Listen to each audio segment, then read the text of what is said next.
ವಾರ್ತೆಯ ಮುಖ್ಯಾಂಶಗಳು.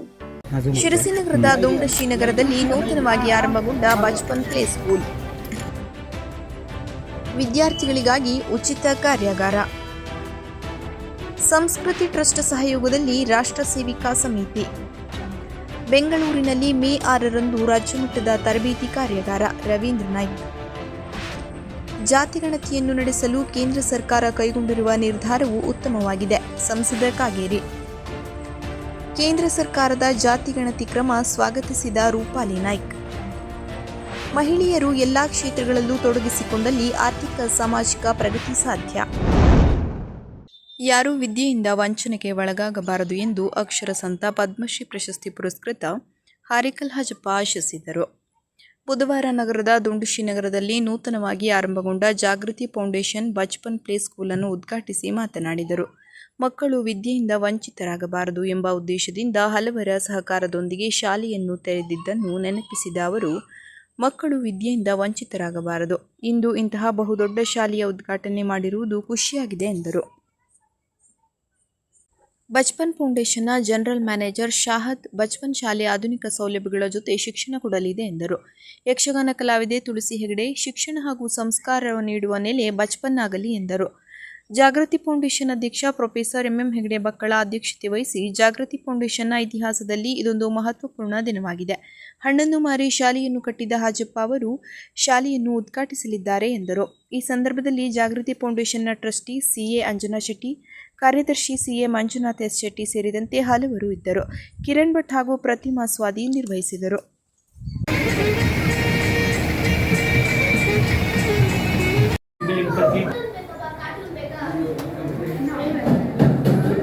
Since the big screen time has already increased a lot at home, so we are very much conscious about the screen addiction of the child. So we will not conduct these classes.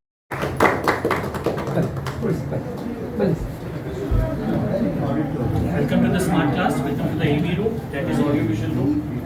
Here we are imparting this concept, that is smart classes. Smart classes like through our own software and hardware. ಪ್ರತಿ ₹1 ಬೆಲೆ ಬಾಳೋ ಮನುಷ್ಯ ಅಲ್ಲ. ಆದರೆ ಇವತ್ತು 2000 ಇಸ್ವಿ September 16 ತಾರೀಕಿಗೆ ನನ್ನೊಂದು ವಸಂತಿ ಕಾಂತರ ಒಂದು ಬೆಲೆ ಇತ್ತು. ಅವರು ನನ್ನ 4 ಸೆಪ್ಟೆಂಬರ್ 16 ತಾರೀಕು ಒಂದು ವಸಂತಿ ಕಾಂತರ ಪತ್ರಿಕೆ, ಅದು ಕೂಡ IAS ಅಧಿಕಾರಿ ಅವರು ಪರಿಚಯ ಮಾಡಿಕೊಟ್ಟು ನನ್ನ ಮನೆಗೆ ಬರೋ ಶಿವಾನಂದ ಮೂರ್ತಿಯಿಂದ ಒಂದು ಜಿಲ್ಲಾ ಪಂಚಾಯತ್ CO ಇದ್ದರು, ಮಂಗಳೂರು ಜಿಲ್ಲಾ ಪಂಚಾಯತಿಯ CO ಇದ್ದರು. ಅವರು ನನ್ನನ್ನು ಪರಿಚಯ ಮಾಡಿಕೊಟ್ರು. ಎಲ್ಲರನ್ನು ಬರೆಯುತ್ತಪ್ಪ, ಈ ಬಡವನನ್ನು ಬರೆಯುಂಟು. ಅವರು ಮನೆಗೆ ಬರುವಾಗ ಶಿವಾನಂದ ಮೂರ್ತಿ ಹೇಳ್ತಾ, ಆ ದಿವಸ 2004 ಸೆಪ್ಟೆಂಬರ್ 13 ತಾರೀಕಿಗೆ ನನ್ನ ಮನೆಗೆ ಬರುವಾಗ ಗಣ್ಯ ಆಗ್ತಾರೆ. ಇವತ್ತು ದೊಡ್ಡ ದೊಡ್ಡ ಕುರ್ಸೆಲ್ಲ ನನಗೆ ಸಿಗ್ತದೆ. ನನ್ನ ಮನೆಯಲ್ಲಿ ಒಂದು ಪ್ಲಾಸ್ಟಿಕ್ ₹100 ಕುರ್ಸು ಇಲ್ಲ. ಇದು 20 ವರ್ಷ ಮುಂದಿನ ಕತೆ. ಅವರು 4 ಮಂದಿ ಮೊನ್ನೆ ಯೋಗಿಸೋಲ್ಲ ವಿಜಯ ಕರ್ನಾಟಕ ಪತ್ರಿಕೆದ ಕಿರಣಿ ಅಂಕರ್ ಮತ್ತು ಲ್ಯಾನ್ಸ್ ಅವರು 4 ಮಂದಿ ನನ್ನ ಮನೆಗೆ ಬರೋ ₹1 ಒಂದು ಪ್ಲಾಸ್ಟಿಕ್ ಕುರ್ಸು ಇಲ್ಲ. ಆದ ಕಾರಣ ನಂತರ ಬೇರೆ ಬೇರೆ ನನ್ನನ್ನು ಅದೇ ವರ್ಷ 2004 ಸೆಪ್ಟೆಂಬರ್ 16 ತಾರೀಕು ಕಿತ್ತಳ ಬುಟ್ಟಿಯಲ್ಲಿ ಅರಳಿದ ಅಕ್ಷರಗಂತ ಒಂದು ಲೇಖನ ಮಾಡಿದ್ರು. ಅದೇ ವರ್ಷ ನನ್ನನ್ನು ಸಾಲೆತ್ತು ಸರ್ಕಾರಿ ಶಾಲೆಗೆ 40 ಸಿನ್ಸು ಸಾಲ ನಾನು ಪರ್ಚೇಸ್ ಮಾಡುವಾಗ ಬಾಕಿ ಇತ್ತು. ಅದೇ ವರ್ಷ ಕನ್ನಡ ಪ್ರಭ ವರ್ಷದಾಕ್ತಿ ಮಾಡು ಕರ್ನಾಟಕ ಸರ್ಕಾರ ರಾಜ್ಯೋತ್ಸವ ಕೊಟ್ಟು ಕನ್ನಡ ಪ್ರಭದ ವರ್ಷದಾಕ್ತಿ ಮಾಡು ಬೇರೆ ಬೇರೆ ಪತ್ರಿಕೆ ನನ್ನನ್ನು ಮುಂದೆ ಹೋಯಿತು. 2004-6ರಲ್ಲಿ ಕರ್ನಾಟಕ ಸರ್ಕಾರ ಇದೇ ರಾಮೇಶ್ವರ ಠಾಕೂರ್ ರಾಜ್ಯೋತ್ಸವದಲ್ಲಿ ಸಿಗುತ್ತಿದ್ದು. 2013ರಲ್ಲಿ ಮೇಡಮ್ ಈಗಲೇ 2008ರಲ್ಲಿ CNI ಬಂದು ಅವಾರ್ಡ್ ಕೊಟ್ಟು ನನಗೆ 5 ಲಕ್ಷ ಕೊಟ್ಟು ಪುಂಡ್ರಾಜ್ ಜಿಲ್ಲಾಧಿಕಾರಿದು. ಅದನ್ನು 1 ಎಕರೆ 33 ಸೆನ್ಸ್ ಕಳ ಸಾಡಿ ಬೇಡಿ ಮಾಡಿ ಏನಪ್ಪ ಅದೆಲ್ಲ ಕೊಂಚ ಆಗಿ ನನಗೆ 3 ಲಕ್ಷ ಕೊಟ್ಟು 1 ಎಕರೆ 33 ಸೆನ್ಸ್ ಸಾಲ ಕಟ್ಟಿ ನಾನು ಮಾಡಿದ್ದೇನೆ. ಇವತ್ತು ಕೂಡ ನಾನು ನನ್ನ ಮನೆಯಲ್ಲಿ ಹೆಂಡತಿ ಹುಷಾರ 40 ದಿವಸ 70 ದಿವಸ ಆಯಿತು. ನನ್ನ ಪುಣ್ಯಾತ್ಮರು ಫೋನ್ ಮಾಡಿ, ಏನಪ್ಪ ಇಲ್ಲಿ ಮೆಡಿಕಲ್ ಕಾಲೇಜ್ ಹೆಂಡತಿ ನಾನು ಹುಟ್ಟಿ ಅಲ್ಲಿ ಆರೋಗ್ಯ ಇಲ್ಲದ ಅಲ್ಲಿ ಇದ್ದೆ. ಅಲ್ಲಿಂದ ಕೊಟ್ಕೊಂಡು ನಾನು ಹುಷಾರಾಗಿ ನನ್ನ ಮನೆಯಲ್ಲಿ ಹೆಂಡತಿ ಬಿಟ್ಟುಕೊಂಡು ಈ ಪುಣ್ಯಾತ್ಮರು ಒಂದು ಫೋನ್ ಮಾಡೋ ಮುಖಾಂತರ ನಾನು ಈ ವೇದಿಕೆಯಲ್ಲಿ ಇಷ್ಟು ಸುಂದರವಾದ ವೇದಿಕೆಯಲ್ಲಿ ನಾನು ನಿಂತಿದ್ದೀನಿ. ಭಗವಂತ ನಿಮಗೆಲ್ಲರೂ ಆಯುಸ್ಸು ಆರೋಗ್ಯ ಕೊಡಲಿ ಅಂತ ಹಾರೈಸುತ್ತೇನೆ. ಜೊತೆಯಲ್ಲಿ ಒಬ್ಬ ಸಾಮಾನ್ಯ ಮನುಷ್ಯಗೆ 2020ರಲ್ಲಿ ದೇಶದ ಓಂ 100 ಕೋಟಿ 30 ಪ್ರಜೆಗಳ ಬಳಿಕೆ ಅರೆಕಲ್ ಆಜಬ್ಬ ದೇಶದ ಪ್ರಧಾನಮಂತ್ರಿಯಲ್ಲಿ ನಿಲ್ಲುವ ಒಂದು ಅವಕಾಶ ಸಿಗಿತ್ತು ರಾಷ್ಟ್ರಪತಿಯಿಂದ. ನನಗೆ ನಮ್ಮ ಈ ಒಂದು ಪ್ರಶಸ್ತಿ ನನಗೆ ಕೊಟ್ಟರು ದೇಶದ ಪ್ರಧಾನಮಂತ್ರಿ ರಾಷ್ಟ್ರಪತಿ. ಆದರೆ ನನ್ನ ಜಿಲ್ಲೆ ಒಳ್ಳೆ ಬುದ್ಧಿವಂತದ ಜಿಲ್ಲೆ. ಸನ್ಮಾನ್ಯ ನಳಿನ್ ಕುಮಾರ್ ಕಟೀಲ್ ಇವತ್ತು ಈಗ ಈ ಭಾಗದಲ್ಲಿ 2008ರಲ್ಲಿ ಅರೆಕಲ್ ಸರ್ಕಾರಿ ಶಾಲೆಗೆ 2008-7ರಲ್ಲಿ ಇಲ್ಲಿಯ ಶಿಷ್ಯ ಅವರೇ ನಮ್ಮ ಒಂದು ಈಗಿನ MP ನಮ್ಮ ಶಿಕ್ಷಣ ಸಚಿವರು ಆ ಸಂದರ್ಭದಲ್ಲಿ ಶಿಕ್ಷಣ ಸಚಿವರಾದರು. ಆ ಶಾಲೆಗೆ ಭೇಟಿ ಕೊಟ್ಟ ಸಂದರ್ಭ ನನಗೆ ನೆನಪಾಗ್ತದೆ. ಆದ ಕಾರಣ ನನಗೆ ಈಗ ತುಂಬ ನಿಮ್ಮ ಹತ್ರ ಹೇಳಲಿಕ್ಕೆ ಏನೂ ಇಲ್ಲ. ಆಜಬ್ಬ ಬಡತನಲ್ಲಿದ್ದ ಮನುಷ್ಯ ಇಂಥ ಒಂದು ವೇದಿಕೆ ನಿಮ್ಮ ಮುಖಾಂತರ ಕೊಟ್ಟೋದಕ್ಕೆ ನಿಮ್ಮ ಮಕ್ಕಳಿಗೆ ಮುಂದಿನಲ್ಲಿ. ಎಲ್ಲರಿಗೂ ನಮಸ್ಕಾರ. ವೇದಿಕೆಯ ಮೇಲಿರುವಂಥ ಗಣ್ಯರಿಗೆ ಹಾಗೂ ವೇದಿಕೆಯ ಮುಂಭಾಗದಲ್ಲಿರುವಂಥ ಎಲ್ಲ ಹಿರಿಯರಿಗೆ ನನ್ನ ಸಾಷ್ಟಾಂಗ ನಮಸ್ಕಾರ. ಮೊದಲನೇದಾಗಿ ಈ ಬಚ್ಪನ್ ಸ್ಕೂಲ್ ನಮ್ಮ ಸಿರ್ಸಲ್ಲಿ ಓಪನ್ ಆಗಿರುವಂಥದ್ದು ನಮ್ಮ ಸಿರ್ಸಿಗೆ ಹೆಮ್ಮೆ ಅಂತ ಹೇಳೋಕೆ ಇಷ್ಟಪಡ್ತೀನಿ. ಯಾಕೆ ಅಂದರೆ ಅವಾಗ ಸುಮನ್ ಮೇಡಮ್ ಅವ್ರು ಹೇಳಿದ ಹಾಗೇನೆ ನಮ್ಗೆಲ್ಲರಿಗೂ ಒಂದ್ಸಲ ಅನಿಸಿದೆ, ಅಯ್ಯೋ ನನಗೆ ಅನಿಸಿದೆ ನಾ 2009 ಹುಟ್ಟೋದು 19 ಹುಟ್ಟಿದ್ರೆ ಅಂತ. ಅಂದರೆ ಅಷ್ಟು ನಮಗೆ ಆ ಪ್ರಿವಿಲೇಜ್ ಇರಲಿಲ್ವಲ್ಲ ನಾ ಓದಬೇಕಾದ್ರೆ ಅಂತ.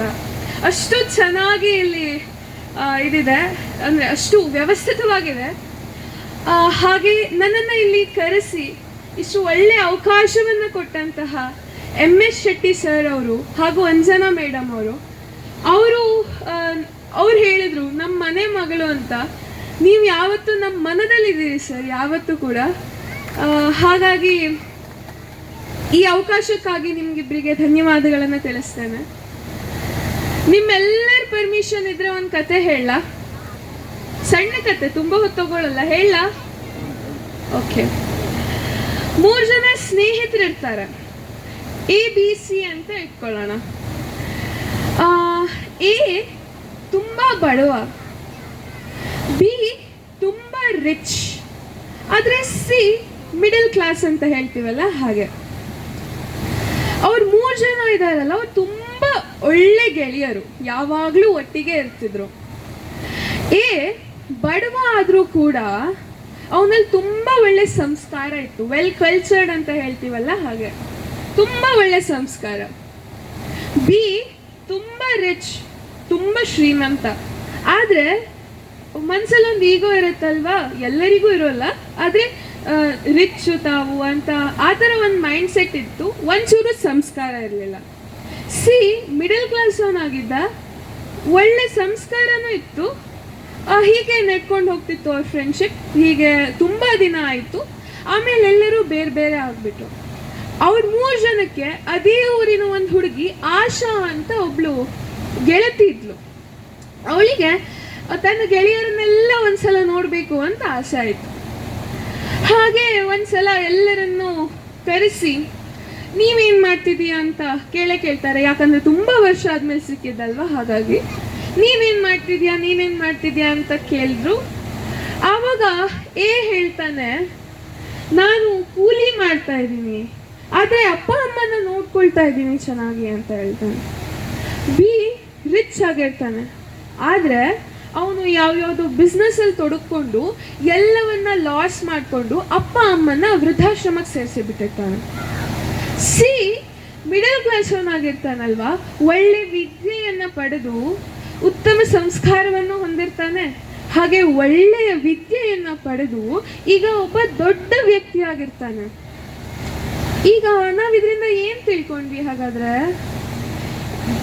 ವಿದ್ಯೆ ಮತ್ತು ಸಂಸ್ಕಾರ ಅನ್ನುವಂಥದ್ದು ಜೊತೆಗೆ ಹೋಗಬೇಕು ಅಂತ. ಇಂಗ್ಲಿಷಲ್ಲಿ ಒಂದು ಕೋಟ್ ಇದೆ, you don't have to be great to start something, but you have to start to be great ಅಂತ. ಅಂದರೆ ನಾವು ಏನನ್ನು ಒಂದು ಸಾಧಿಸಬೇಕು ಅಂತಾದರೆ ನಾವು ದೊಡ್ಡ ವ್ಯಕ್ತಿಗಳೇ ಆಗಿರಬೇಕು ಅಂತಿಲ್ಲ, ಆದರೆ ದೊಡ್ಡ ವ್ಯಕ್ತಿಗಳಾಗಬೇಕು ಅಂದರೆ ಮೊದಲು ಶುರು ಮಾಡಬೇಕು ಅಂತ. ಈ ಕಥೆಯನ್ನು ಹೇಳಿದ್ನಲ್ಲ, ಅದನ್ನು ಬರೀ ಕಥೆಯನ್ನಾಗಿ ಪರಿಗಣಿಸಿ. ಯಾಕಂದರೆ ನಾನು ಹೇಳಿದ್ನಲ್ಲ ಎ ಅಂತ, ಅವನಿಗೆ ವಿದ್ಯೆ ಇರಲಿಲ್ಲ, ಯಾಕಂದರೆ ಅವನು ಬಡವಾಗಿದ್ದ, ವಿದ್ಯೆಯನ್ನು ಕಲೀಲಿಕ್ಕಾಗಲಿಲ್ಲ, ಹಾಗಾಗಿ ಕೂಲಿಯಾಗಿದ್ದ ಅಂತ. ಅದಕ್ಕೆ ಬಹುದೊಡ್ಡದಾಗಿ ಹೊರತಾಗಿದ್ದವರು ನಮ್ಮ ಹಾಜಬ್ಬ ಸರ್ ಅವರು, ಬಹುದೊಡ್ಡ ರೀತಿಯಲ್ಲಿ ಹೊರತಾಗಿದ್ದಾರೆ. ಅಷ್ಟು ವಿನಯತೆ, ಅಷ್ಟು ಸಂಸ್ಕಾರವನ್ನು ಅವರು ಹೊಂದಿದ್ರು. ನಾನು ಅವ್ರ ಬಗ್ಗೆ ಹೊಗಳುವಷ್ಟು ದೊಡ್ಡ ಸ್ಥಾನದಲ್ಲಿಲ್ಲ ಖಂಡಿತ, ಆದರೆ ಅವರು ವಿ ಟಿ ಬರುವಾಗಲೇ ಅವ್ರು ಹೇಳಿದ್ದನ್ನು ನೋಡಿದ್ರೆ ಅವ್ರು ಹೀಗೆ ತಲೆ ಮೇಲೆ ಕೈ ಇಟ್ಕೊಂಡಿದ್ರು, ಯಾಕೆ ಹೇಳ್ತಾರಪ್ಪ ಈ ಥರ ಅಂತ. ಅಷ್ಟು ವಿನಯತೆ ಅವರಿಗೆ. ಅವರು ತನಗತ್ತ ಆಗದೇ ಇದ್ರೂ ಕೂಡ ಬೇರೆ ಮಕ್ಕಳಿಗೆ ಅದು ಶಿಕ್ಷಣ ಸಿಗಬೇಕು ಅಂತ ಆಲೋಚಿಸಿದ್ರಲ್ವಾ. ಈ ನಾನು ಹೇಳಿದ್ದನ್ನ ಕಥೆಯಾಗಿ ತಿಳ್ಕೊಳ್ಳಿ ಅಂತ ಹೇಳಿದ್ದೆ ಅದಕ್ಕೆ, ಯಾಕಂದರೆ ಎಕ್ಸೆಪ್ಷನ್ಸ್ ಇರುತ್ತೆ ಈ ಥರ ಅಂತ. ಹಾಗಾಗಿ ಇಲ್ಲಿ ನನ್ನನ್ನು ಕರೆದು ಇಷ್ಟು ದೊಡ್ಡ ರೀತಿಯಲ್ಲಿ ಇಷ್ಟೆಲ್ಲ ಗಣ್ಯರ ಜೊತೆಗೆ ನನ್ನನ್ನು ಸೇರಿಸಿದ ಎಲ್ಲರಿಗೆ, ಈ ಸಮಿತಿಗೆ ನಾನು ಧನ್ಯವಾದಗಳನ್ನು ತಿಳಿಸ್ತಾ, ಇಲ್ಲಿರುವಂತಹ ಎಲ್ಲರೂ ಬಂತು, ಯಾವ ಪೇರೆಂಟ್ಸ್ ಬಂದಿದ್ದಾರಲ್ಲ ಅವರೆಲ್ಲ ತಮ್ಮ ಮಕ್ಕಳು ಒಳ್ಳೆಯದಾಗಲಿ ಅನ್ನುವಂತಹ ಬಹುದೊಡ್ಡ ಕನಸನ್ನು ಕಟ್ಟು ಬಂದಿದ್ದಾರೆ. ಆ ಕನಸಿಗೆಲ್ಲ ಬಚ್ಪನ್ ನನಸಿನ ತಾಣವಾಗಲಿ ಅಂತ ಆಶಯಿಸ್ತಾ ನನ್ನ ಮಾತಿಗೆ ವಿರಾಮವನ್ನು ಇಡ್ತಾ ಇದ್ದೇನೆ. ನಮಸ್ಕಾರ.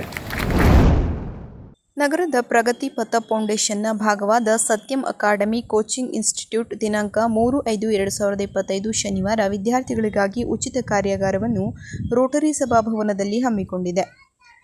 ಶಿಕ್ಷಣ ತಜ್ಞರಾದ ಶ್ರೀ ಜಗನ್ನಾಥ್ ನಾಡಿಗೇರ್ ದಾವಣಗೆರೆಯವರು ಸಂಪನ್ಮೂಲ ವ್ಯಕ್ತಿಯಾಗಿ ಆಗಮಿಸಿದ್ದಾರೆ.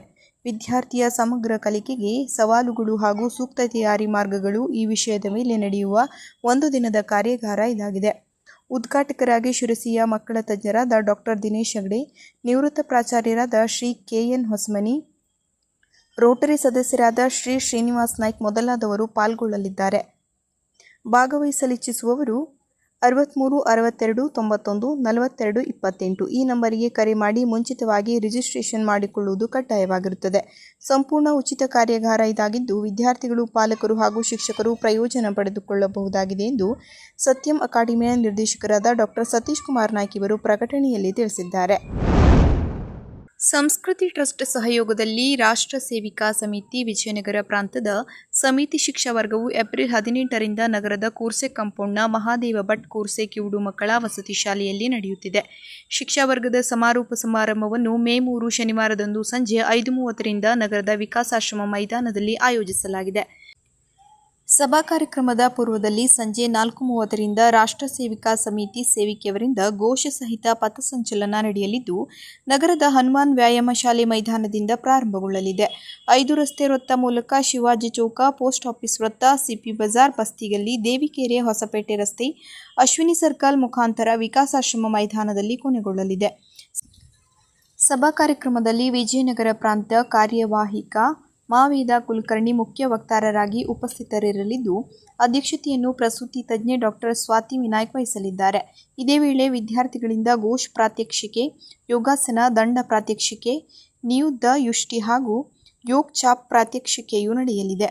ಪಥಸಂಚಲನ ಬರುವ ಮಾರ್ಗದಲ್ಲಿ ಸಾರ್ವಜನಿಕರು ತಮ್ಮ ಮನೆ, ಅಂಗಡಿಗಳ ಮುಂದೆ ರಂಗೋಲಿ ತೋರಣದಿಂದ ಸಿಂಗರಿಸಿ ತಮ್ಮ ಮನೆಯ ಮಕ್ಕಳನ್ನು ರಾಷ್ಟ್ರಪುರುಷರ, ಮಹಿಳೆಯರ ವೇಷಭೂಷಣಗಳೊಂದಿಗೆ ಸಿದ್ಧಪಡಿಸಿ ಅವರೊಂದಿಗೆ ಭಗವಾಧ್ವಜಕ್ಕೆ ಪುಷ್ಪಾರ್ಚನೆ ಮಾಡಿ ಗೌರವದಿಂದ ಸ್ವಾಗತಿಸಲು ಕೋರಲಾಗಿದೆ. ಕಾಂಗ್ರೆಸ್ ಪ್ರಚಾರ ಸಮಿತಿಯ ಪ್ರಮುಖರಿಗೆ ಬೆಂಗಳೂರಿನಲ್ಲಿ ರಾಜ್ಯಮಟ್ಟದ ಒಂದು ದಿನದ ತರಬೇತಿ ಕಾರ್ಯಾಗಾರವನ್ನು ಮೇ 6 ಮಂಗಳವಾರದಂದು ಕರ್ನಾಟಕ ಪ್ರದೇಶ ಕಾಂಗ್ರೆಸ್ ಸಮಿತಿಯ ಭಾರತ್ ಜೋಡೋ ಸಭಾಂಗಣದಲ್ಲಿ ಹಮ್ಮಿಕೊಳ್ಳಲಾಗಿದೆ ಎಂದು ಉತ್ತರ ಕನ್ನಡ ಜಿಲ್ಲಾ ಕಾಂಗ್ರೆಸ್ ಸಮಿತಿಯ ಅಧ್ಯಕ್ಷ ರವೀಂದ್ರ ನಾಯ್ಕ್ ಪ್ರಕಟಣೆಯಲ್ಲಿ ತಿಳಿಸಿದ್ದಾರೆ. ಕೆಪಿಸಿಸಿ ಪ್ರಚಾರ ಸಮಿತಿಯ ರಾಜ್ಯಾಧ್ಯಕ್ಷರಾದ ವಿನಯ್ ಕುಮಾರ್ ಸೊರ್ಕೆ ಅವರ ನೇತೃತ್ವದಲ್ಲಿ ಆಯೋಜಿಸಲಾದ ಕಾರ್ಯಾಗಾರದಲ್ಲಿ ಮುಖ್ಯಮಂತ್ರಿ ಸಿದ್ದರಾಮಯ್ಯ, ಉಪಮುಖ್ಯಮಂತ್ರಿ ಮತ್ತು ಕೆಪಿಸಿಸಿ ಅಧ್ಯಕ್ಷ ಡಿಕೆ ಶಿವಕುಮಾರ್, ಹಿರಿಯ ಸಚಿವರು ಮತ್ತು ವಿಷಯ ತಜ್ಞರು ಕಾರ್ಯಾಗಾರದಲ್ಲಿ ಭಾಗವಹಿಸಲಿದ್ದಾರೆಂದು ಅವರು ತಿಳಿಸಿದ್ದಾರೆ. 1931ರ ನಂತರ ಇದೇ ಮೊದಲ ಬಾರಿಗೆ ರಾಷ್ಟ್ರೀಯ ಜನಗಣತಿಯ ಭಾಗವಾಗಿ ಜಾತಿಗಣತಿ ನಡೆಯುತ್ತಿರುವುದು ಒಂದು ಐತಿಹಾಸಿಕ ಮಹತ್ವವನ್ನು ಪಡೆದುಕೊಂಡಿದೆ. ಪ್ರಧಾನಮಂತ್ರಿ ಶ್ರೀ ನರೇಂದ್ರ ಮೋದಿಯವರ ನೇತೃತ್ವದಲ್ಲಿ ಈ ದಿಟ್ಟ ಹೆಜ್ಜೆ ಮೂಡಿಬಂದಿರುವುದು ಅಭಿನಂದನಾರ್ಹ. ಈ ಜಾತಿಗಣತಿ ಕೇವಲ ಅಂಕಿಅಂಶಗಳನ್ನು ಸಂಗ್ರಹಿಸುವ ಪ್ರಕ್ರಿಯೆಯಲ್ಲ, ಇದು ದೇಶದ ಶೈಕ್ಷಣಿಕ, ಆರ್ಥಿಕ ಮತ್ತು ಸಾಮಾಜಿಕ ವಾಸ್ತವತೆಯನ್ನು ಅರಿಯಲು ಇರುವ ಪ್ರಮುಖ ಸಾಧನವಾಗಿದೆ.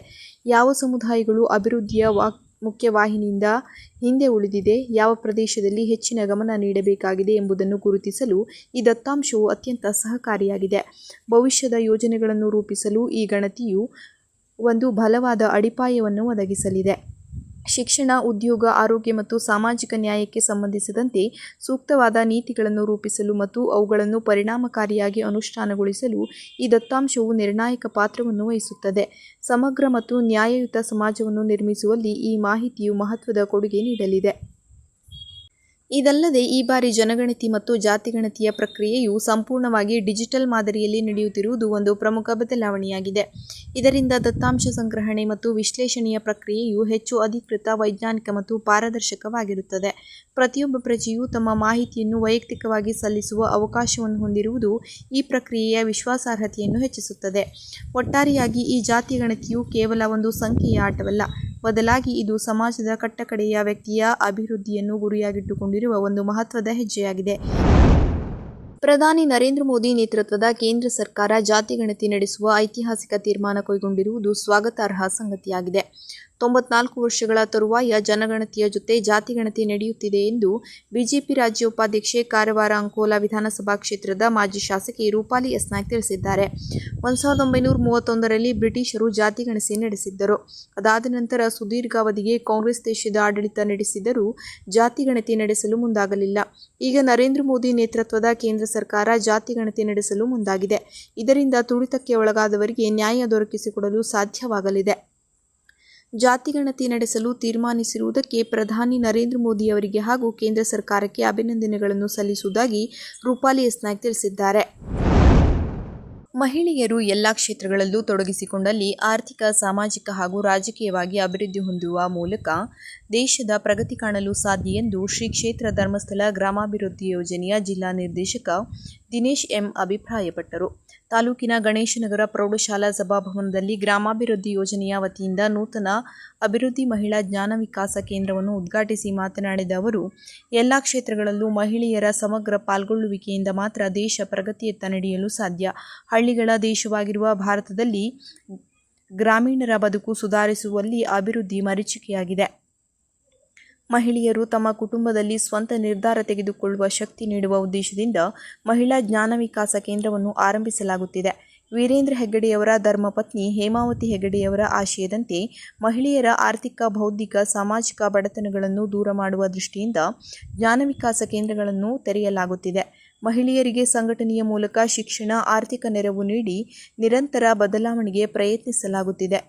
ಸಮಾಜದ ದುರ್ಬಲರಿಗೆ ಆರ್ಥಿಕವಾಗಿ, ರಾಜಕೀಯವಾಗಿ, ಕೌಟುಂಬಿಕವಾಗಿ ಶಿಕ್ಷಣ ನೀಡುವ ದೃಷ್ಟಿಯಿಂದ ಮಹಿಳಾ ಜ್ಞಾನ ವಿಕಾಸ ಕೇಂದ್ರಗಳು ತೆರೆಯಲಾಗುತ್ತಿದ್ದು, ಲಕ್ಷಾಂತರ ಮಹಿಳೆಯರು ಇದರ ಸದುಪಯೋಗ ಪಡೆದುಕೊಳ್ಳುತ್ತಿದ್ದಾರೆ. ಮಹಿಳೆಯರು ಯೋಜನೆಯ ಸದುಪಯೋಗ ಪಡೆದುಕೊಂಡು ಉತ್ತಮ ಬದುಕು ರೂಪಿಸುವಂತೆ ತಿಳಿಸಿದರು. ಯೋಜನಾಧಿಕಾರಿ ರಾಘವೇಂದ್ರ ನಾಯ್ಕ್, ಜಿಲ್ಲಾ ಜನಜಾಗೃತಿ ವೇದಿಕೆಯ ಉಪಾಧ್ಯಕ್ಷೆ ಗೌರಿ ನಾಯ್ಕ್, ಅರ್ಚನಾ ಮಾತನಾಡಿದರು. ಕಾರ್ಯಕ್ರಮದ ಅಧ್ಯಕ್ಷತೆಯನ್ನು ಗೌರಿ ವಹಿಸಿದ್ದರು.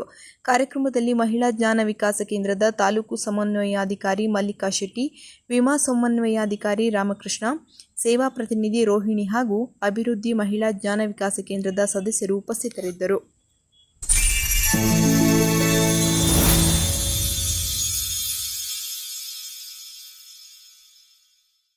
ಕದಂಬ ನ್ಯೂಸ್ ಫಸ್ಟ್, ನಿರ್ಭೀತಿಯಿಂದ ನಿಮ್ಮ ಪರವಾಗಿ.